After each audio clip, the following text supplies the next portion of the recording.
Hey everyone, welcome back to the Daily English Listening Podcast. I'm Michelle, and if you're looking to improve your English level, this podcast is perfect for you. And I'm Chris. Let's start. Who has the power to make you feel amazing or completely destroy your confidence? That's a heavy question for a Tuesday morning. Maybe, but you already know the answer. I do. It's not other people. It's me. That's it. Today, we're not talking about empty phrases about loving yourself. We're talking about the real thing. The kind of self-love that holds up everything else you build. Actually, I woke up this morning and made a huge list of goals for the week. Of course you did. That's very you. But right after I finished the list, I started doubting if I could actually do any of it. See, that's precisely why we picked this topic for today. Today, we're exploring self-love. Not the cute quotes on social media, but the real foundation underneath everything you want in life. Because without that foundation, even your biggest wins can feel a little empty. Think about it. You can get the job, the money, or the relationship you wanted. And still feel like something is missing. Because if you don't value yourself first, no outside achievement can fill that space. I've felt that. Getting something I wanted and still feeling empty inside. That emptiness isn't about the achievement. It's about the relationship you have with yourself. And that relationship affects everything else, doesn't it? Your work, your friendships, even how you handle bad days. It affects all of it. If the relationship with yourself is weak, everything built on top of it feels shaky too. I think a lot of people chase big goals, hoping the goal itself will finally make them feel enough. And then they reach it, and the feeling lasts about a week before they're already chasing the next one. Like the goal was never really about the goal. It wasn't. It was about trying to fill a space that only self-respect can actually fill. So today, we fix that relationship, starting now. And if this episode is already making you think, this is a great moment to subscribe to the Daily English Listening Podcast. And a like helps more people find these conversations. We really appreciate it. Can I tell you a story about this? A few years ago, I got a promotion I had worked so hard for. The one you always talk about? That one. But instead of feeling happy, I felt like a fraud. I kept thinking someone made a mistake choosing me. Why? You clearly earned it. In my head, I knew that. But somewhere deeper, I didn't believe I was worthy of it. Worthy. Like deserving something good. Right. Worthy means you feel like you deserve good things, that you have real value. And back then, I didn't feel that way at all. So what happened? For weeks, I worked twice as hard, just to prove to myself that I deserved to be there. That sounds exhausting. It was. I would stay late every night, checking my work again and again, terrified someone would finally notice I wasn't good enough. But nobody thought that, right? Nobody. My manager actually told me to slow down. She said I was doing more than the job needed. So the problem was never really the job. No, it wasn't. And one night, my mentor told me something I never forgot. She said, "You don't earn worth. You already have it." That hits hard. It changed everything for me. I realized the problem wasn't my job performance. It was how I saw myself. So the promotion wasn't the issue. No, my self-image was the issue. And once I started treating myself with more respect, everything else got easier. I slept better. I made decisions faster. I even enjoyed the job more. It's strange how something so internal can change something so practical. It really is. The outside doesn't shift until the inside does first. Did that mentor tell you anything else? She did. She told me self-worth isn't something you build once and keep forever. It's something you protect every single day. Protect it? How? By noticing when you start comparing yourself to others, or when you let one bad day convince you that you're not enough.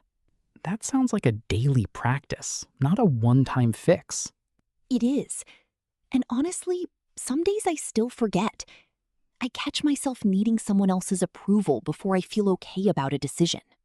What do you do when that happens now? I stop and ask myself, would I need this approval if I already believed I was worthy? Usually the answer is no.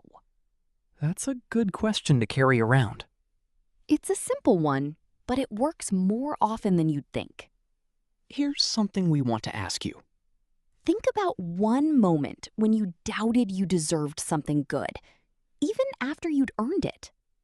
Write it in the comments. We really do read every single one. And maybe writing it down helps you see it a little differently. My story is a little more embarrassing. Oh, I like where this is going. So, there was a time I wanted to start my own little side project. A food blog, believe it or not. You? A food blogger? I can picture that. I made 2 posts. 2. And then I read one comment that wasn't even mean, just a small suggestion. And I quit. Just like that? Just like that. I decided to give up completely, instead of just improving. Give up. Meaning you stopped trying altogether. Right. To give up means you stop doing something because you don't believe it will work out. And why did one comment make you give up so fast? Because I never felt confident about it in the first place. I didn't believe in myself enough to keep going. Confident. That means you feel sure about your own abilities. Precisely. When you're confident, small setbacks don't destroy you because your value doesn't depend on being perfect. So what changed? A few months later, my sister showed me pictures from her own project, and she looked so proud of her small progress. Proud of small progress, not proud of being perfect. Right. Her photos weren't even that good, honestly, but she looked genuinely happy because she was proud of showing up. That's a completely different way of measuring success. It is. And that made me think, maybe I don't need to believe in the outcome yet. I just need to believe in myself enough to try again. So, did you go back to the blog? I did. It's still small, but it's still mine, and I haven't quit since. I'm proud of you for that. Careful, Michelle. That's very close to a compliment. What was different this time? What made you keep going after the first setback? Honestly, I stopped checking how many people liked each post. I started asking myself if I was proud of writing it. You moved the measurement inside yourself instead of outside. That's the one. And it turns out that's a much steadier place to measure from. Numbers change every day. Your own honest opinion of your effort doesn't have to. Precisely why I still post, even on the days almost nobody reads it. You know, there's an idea I read a long time ago that stuck with me. Your outside life can only grow as much as your inside picture of yourself allows it to. What do you mean by that? If deep down you believe you don't deserve much, you'll unconsciously find ways to sabotage the good things that come your way. Like turning down opportunities? Or picking relationships that don't treat you well. Or quitting right before something finally works, like your food blog. Ouch. That one hit close to home. Sorry, but it's true. Self-love isn't about arrogance. It's about having a fair, honest picture of your own value. So, It's not about thinking you're better than everyone else? Not at all. It's simply refusing to treat yourself worse than you'd treat a friend. I like that. Would I ever tell a friend they don't deserve good things? Never. But we say that to ourselves all the time. So, how do you actually build this kind of self-love? It's not like you can just decide to have it overnight. You start small. Every time you keep a promise to yourself, your self-image gets a little stronger. Like actually finishing that book you keep talking about starting?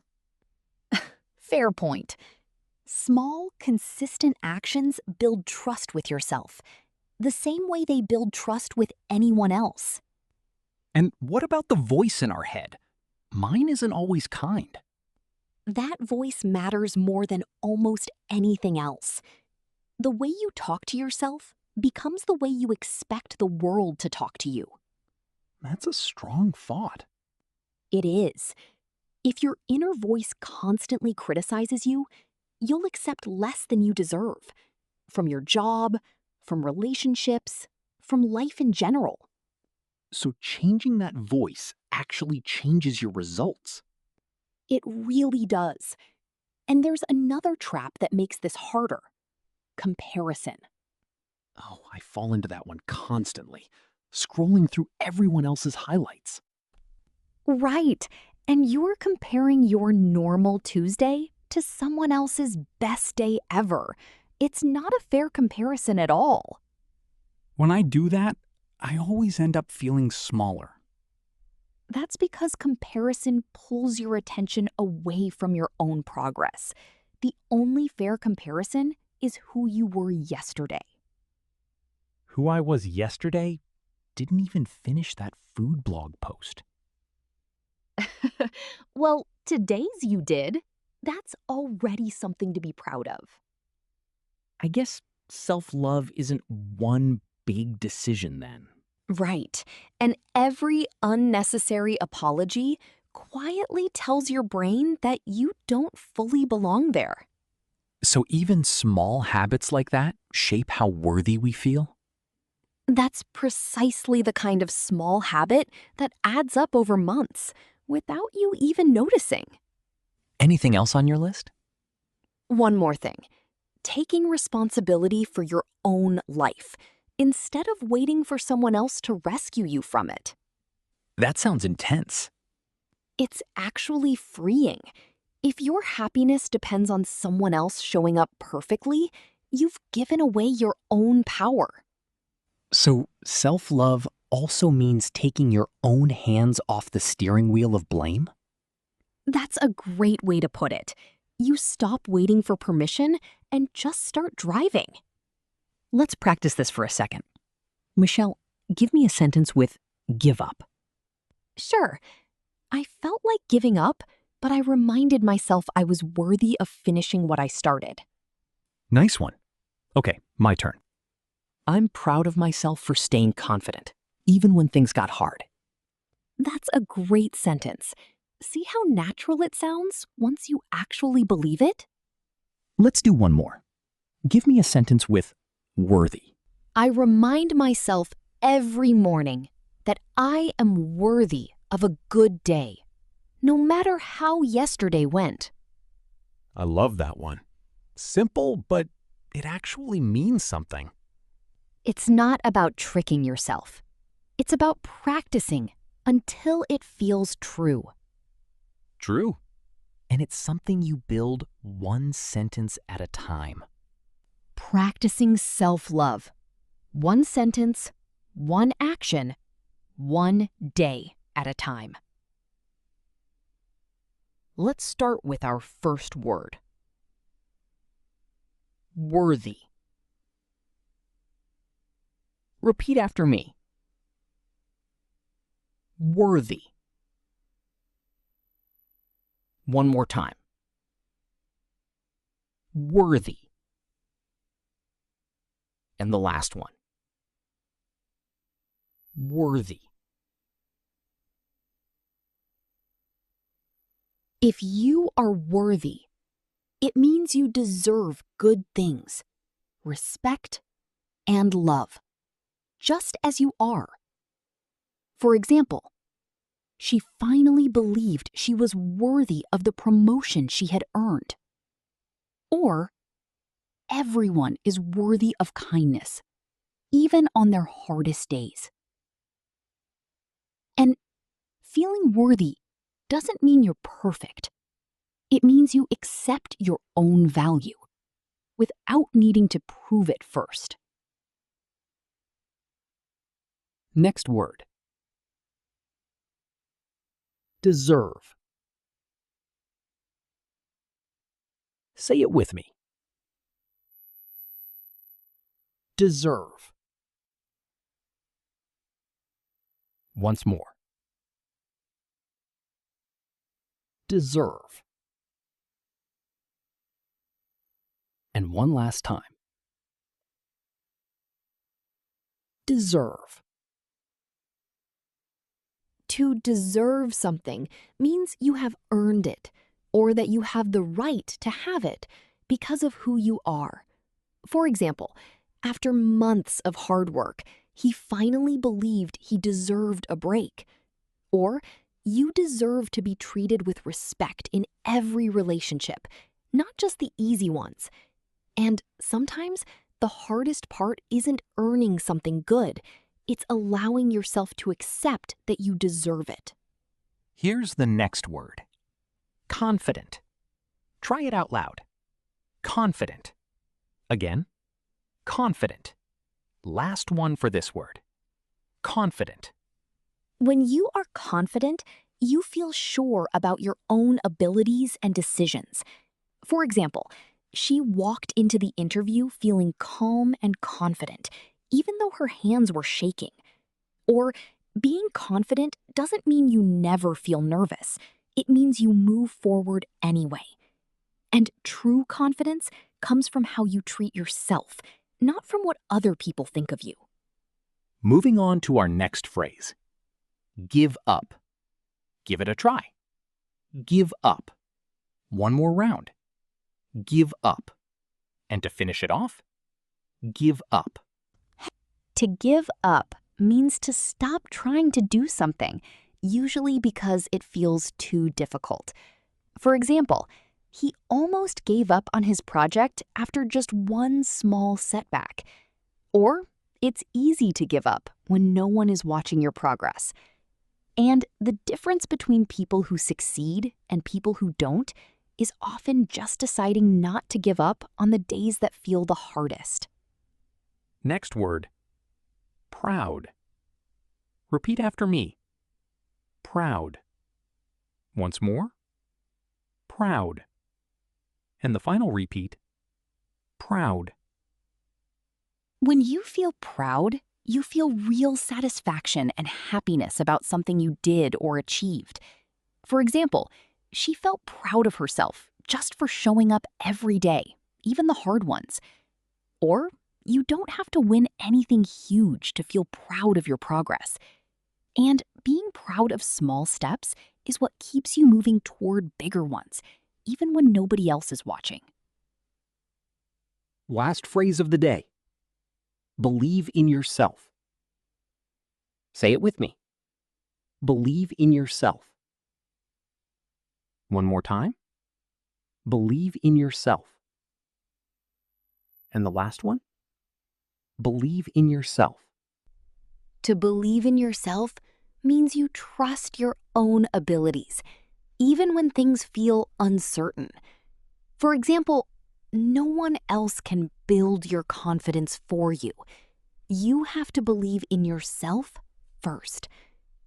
Or some days, believing in yourself means simply showing up, even without proof it will work.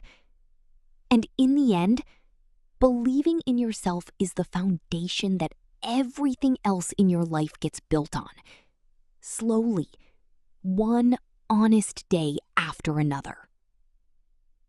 You know, listening to all of this, I think the real lesson is that self-love isn't selfish.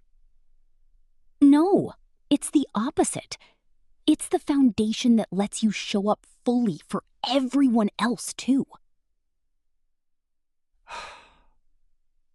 I think I've spent so much time trying to earn love from the outside when maybe I just needed to give some of it to myself first. That's beautifully said, Chris. Don't get used to it. But it's true. No amount of praise from other people can fix a relationship you haven't repaired with yourself. So, the applause was never really the goal. No. The goal was always to look in the mirror and actually like what you see there. Achievements or not. So, if someone listening feels like they've achieved a lot, but still feels empty, what should they actually do this week? Start with one honest inventory. Write down 3 things you already do well without connecting them to any achievement. Not, I got promoted. More like, I show up for my friends, or I'm patient with people I love. That's precisely that kind of thing. Small, ordinary proof that you already have value, separate from any title. And then? Then, every time your inner voice gets harsh, read that list back to yourself. Out loud if you have to. That feels a little strange, talking to yourself like that. It feels strange at first, but so does everything. The first few times you do it. That's a much harder goal than getting a promotion. It is, but it's also the only one that stays with you, no matter what happens outside of you. I think if I had understood this years ago, I would have quit fewer things. Maybe, or maybe you needed the food blog story to actually learn it. You think we need to fail a little before this lesson sticks? I think we need to feel the emptiness of outside success at least once to finally look inside instead. That's oddly comforting. It's meant to be. None of this means you stop working hard or stop having goals. It just means the goals aren't where your worth comes from. That's the one. The goals are the result. The worth was always already there. So today, be a little kinder to yourself. You are worthy. Right now. Just as you are. Not tomorrow once you've fixed something. Not next year once you've achieved something bigger. Right now. Just as you already are. I think that's the version of self-love that actually lasts. The kind that doesn't depend on anyone else's opinion. It's the only version that does. Everything else is just borrowed confidence, and it runs out eventually, sometimes at the worst possible moment. Then let's stop borrowing it, starting today. And if you want to keep building this mindset, we have an episode called Don't Share Your Plans. It's a great next step for protecting your goals while you build real confidence in yourself. Shh. You were always worthy. You just had to remember it. This is Michelle. And this is Chris. Take care of your English. And take care of your heart. Bye, everyone. Bye.